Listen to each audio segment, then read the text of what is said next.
The article that I'm referencing here is written by two women. Is this good advice for a woman? Because, you actually are the man and can let us know what we really need to know.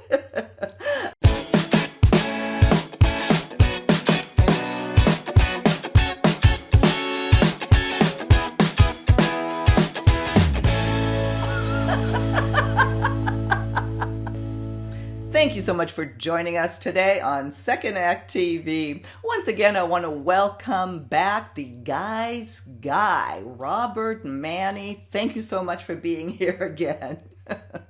Hello, Silka. How's everybody doing out there? Great to Uh, be here again. Great to have you back, especially for a conversation today.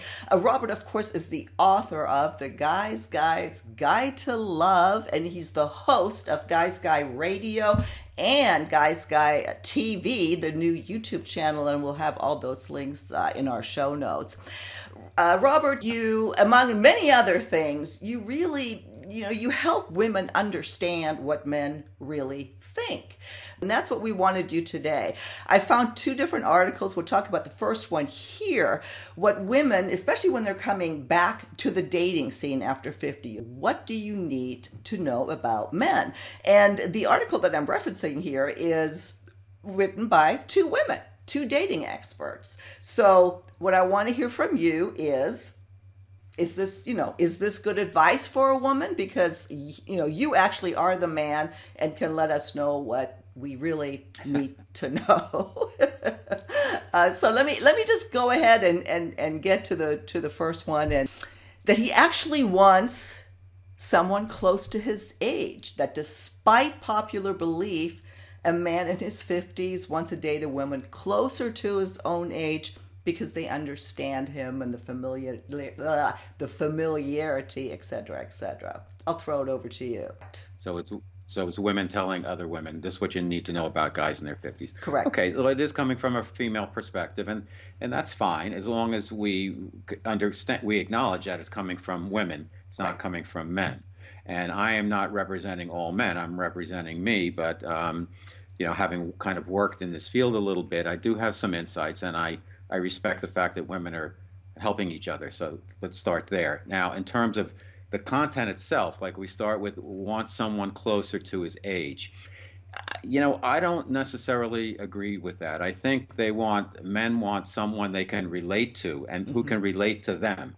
So, listen, guys, a lot of times they shop with their eyes and they see the hot bod on the 25-year-old and they're like, I want that. But also they realize in a relationship, they want somebody that who understands them and they can have some social reference and things to talk about where they're both on the same track, because otherwise it's going to be the physical and then what else? You want to find some common ground. So I don't think necessarily that guys are looking for somebody their age. I think they're looking for somebody that that person can relate to them. Mm-hmm. I agree with you. I do. I think that, and I know that they probably wrote this, that women or that men want somebody closer to their own age, because that's such a big fear or objection. You do hear it out there. We hear it on this channel all the time. And that perception is accurate. I think ultimately, again, they want somebody to relate to, which is usually somebody closer to their own age. In my case, Paul is a year older than I. It depends really on the two people, but just to put out there that men want somebody closer to their own age, I agree. I don't think that's accurate, because initially, All right. especially in dating, they think they can get somebody younger. All right, the next one. He has emotional baggage that men over 50, yes, they've lived life, they've probably been married, they've likely had a wife, and they have kids. However, so have women in their 50s. We have to remember that, all of us at this age bring baggage to the table. What do you say to that? I think everybody in their 50s has baggage, whether you're married or not, whether you have Right. kids or not, whatever. I mean, I was single until I was 50. I had plenty of baggage. I wanted to sow my oats. I had a lot of oats to sow, I guess, before I got married and really focused. And fortunately, it's worked out 13 years later. Um, but I had baggage, and everybody has baggage. Some people have baggage at 30, and 40 and 50. So I don't think there's any epiphany there. We all have baggage, Well, and the amount of baggage you have and the amount of baggage you carry around is different. Each person has a different load that they carry. Some people know how to process and kind of purify themselves of the emotional baggage that we all accumulate, right. and that's an important thing. If your baggage becomes you, then that becomes an issue in any relationship. If you know how to process your baggage as best you can, it doesn't get too much in the way, and you're always working on uh, assuaging it, if you will, that's a good thing. So to Hmm. me, everybody's got to get their baggage out of there. But I think everybody, women and men at 50, have baggage. Yeah. Yeah, I don't think it was a revelation either. And I see a little danger in that you look for what's wrong versus, look for what's right. Yeah, we all have lived life. There's something that we, bring to the relationship. We just need to make sure it doesn't interfere with a potential, great relationship. Hmm. So I agree with you. He craves emotional support. This one threw me a little bit too. That men in their 50s have often been married for many years and they're used to the support, that emotional support from women, and that they could actually be pursuing you with the intention of just getting support, where you, the woman, thinks that, oh, he likes me, we're in a relationship, but we're really not. I think there's some truth to this. I think a lot of Okay. guys need emotional support, whether they're married or they're not married, whether they're in a relationship or not. They seek that because a lot of times they have tough slogs at work. Their careers are, a lot of pressure. People don't have empathy for them, particularly if they're getting ahead. But men are have feelings too, if you will. And I have a friend, and I remember he got divorced after 22 years, and I asked him, I said, "What? Why?" Just out of curiosity. And the thing that stood out to me, he said, "My wife doesn't find me funny anymore. She doesn't laugh at my jokes." And that, out of everything, came out. It wasn't that there was no affairs, this or that. That was the thing that the straw that broke the camel's back in this particular instance. And I always found it's memorable because I realized, wow, I guess it's true. Men really do need emotional support, and it can be a deal breaker. So I would agree with this. I think it's important. I don't know if about craving. Everybody craves at a different level, but I think emotional support is important for men. Yeah. Do you think though that whether intentional or not, that they misuse it as it is implied here, that women have to make sure that they're not that they're misinterpreting the man's intention as being in a relationship because, there appears to be an emotional bond. I think, like anything else, the women they have to ferret that out. They have to Hmm. say, is this guy using me as mommy Yeah. substitute, or is it, or we equals? And it's just part of it is that I can be supportive of him. Yeah, I guess just define if the relationship progresses, define what that is and eliminate, that don't guess, eliminate that confusion if you're worried about that. Then this Mhm. one, I chuckle at this a little bit because he wants to get intimate. It's like, yeah, duh. I mean, they actually write that a lot of people think that men and women over 50 don't want or enjoy sex. I don't know a lot of those people to begin with. But yeah, but that's not true. So it's vital to communicate what we're looking for and to understand that what men were like in their 20s is not what they want in their 50s. You and I have actually done a whole segment on that. But what do you think about that? How important is it? I can't speak for everybody. I would say, though, pretty darn important that intimacy in a relationship, regardless of what age you are, it's not going to go away. Maybe, Mhm. you're not going to be as randy as you were when you were 17, where, if the bus was bumpy, you might have a physical reaction if you're a young man. But you're still pretty horny when you're in your 50s, unless you're on so many antibiotics or whatever, where that stuff is, diminished. But Mhm. I think men look for intimacy in some form or fashion, as women do also. Yeah. Now, everybody, because of their own emotional makeup and the experiences they've gone through, are going to have different levels over the years in terms of what's important to them and how much sex is a factor in the relationship. But I think just pushing it everybody's problems aside, I think intimacy is important in a relationship for a male, for a female, if you're 20 or if you're 50 or beyond. Yeah. Well, we've done lots of stuff on sexual health and intimacy after 50, rediscovering, dealing with the issues. Intimacy, so if you're a woman watching, starting to get back on the dating scene, it's a big, big part of starting over again after 50. And they do make a good point, and I sadly have to agree with it. And I say sadly because they say that, the STDs run rampant in our generation because our generation wasn't really used to using condoms, and they've carried that forward, and I have to agree with that. Give me your quick take on that.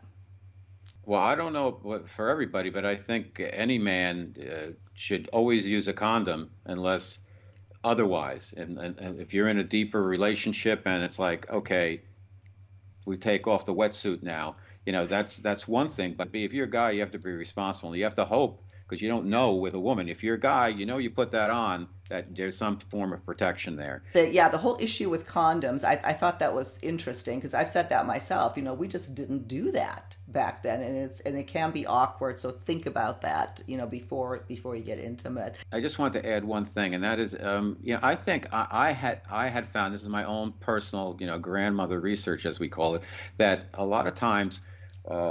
Dating when I was in my late 40s with women, that the getting into bed was faster sometimes because the screening process was quicker. Like, okay, you're okay, you get the check mark, let's go to bed. And I thought that was fantastic, that the women were qualifying faster, and it wasn't about being promiscuous or anything. It was being adult, and I really appreciated that, and I thought it was terrific.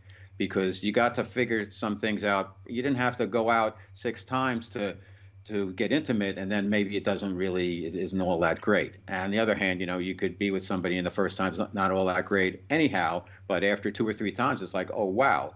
But the point is, I found that the maturity of women had grown during the aging process, which is expected, but in a really good way, in that the decision-making process about allowing themselves to be intimate with a guy was made faster and on their terms, and I think that's great.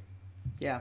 I think if I were giving advice on that, and we've talked about this again on other videos, I think what's more important is just to think about what it's going to be like after so many years. Again, we're talking to people who are just now coming back on the dating scene, the whole psychological stuff that goes with this, new man, old body. That's a big hang up for women, for us. And, just think about all that, what it would really be like, and be prepared, for the whole, theater, if you will. So anyway, but that's worthy of another discussion, another video. Okay. The other thing, that he might have health issues. They write that a lot of women don't think about health issues, that they think they'll meet the next George Clooney and that it's going to be, he's going to be fit as a fiddle. And, that they just have unrealistic expectations. I'm not sure I agree with that setup to begin with. I do agree that, yes, there can be health issues.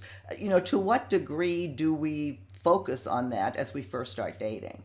Well, we don't really know how, George Clooney is health-wise internally, so I don't want to put him on a pedestal. He's a good-looking guy and he's very cool, so that's great. But I don't know if I could be healthier than him. I have no idea.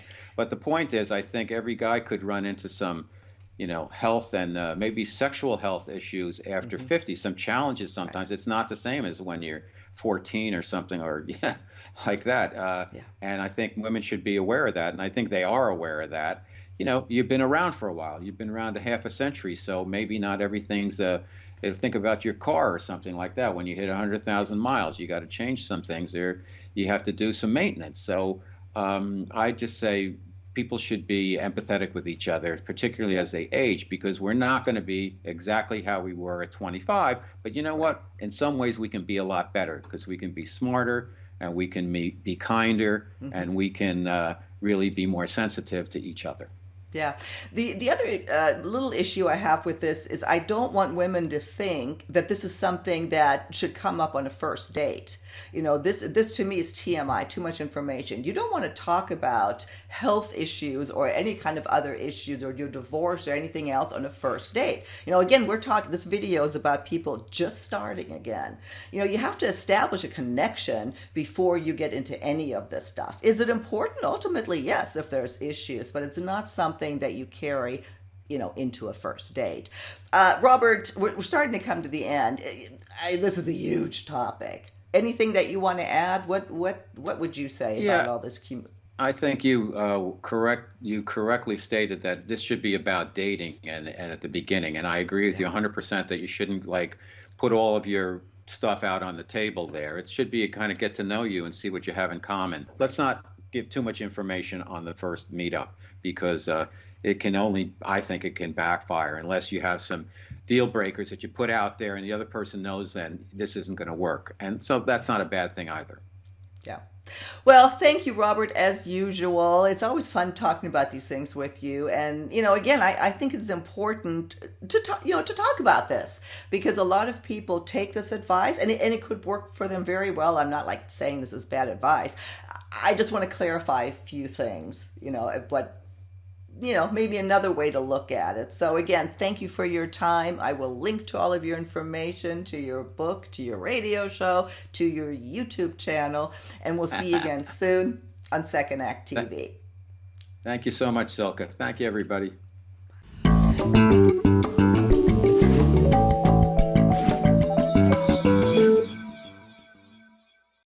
If you haven't done so already, please be sure to subscribe to our channel. The button is right here. Just click on through to YouTube, and when you see the little bell right next to the subscribe button, hit that too, and we'll notify you every time we launch a new video. See you next time.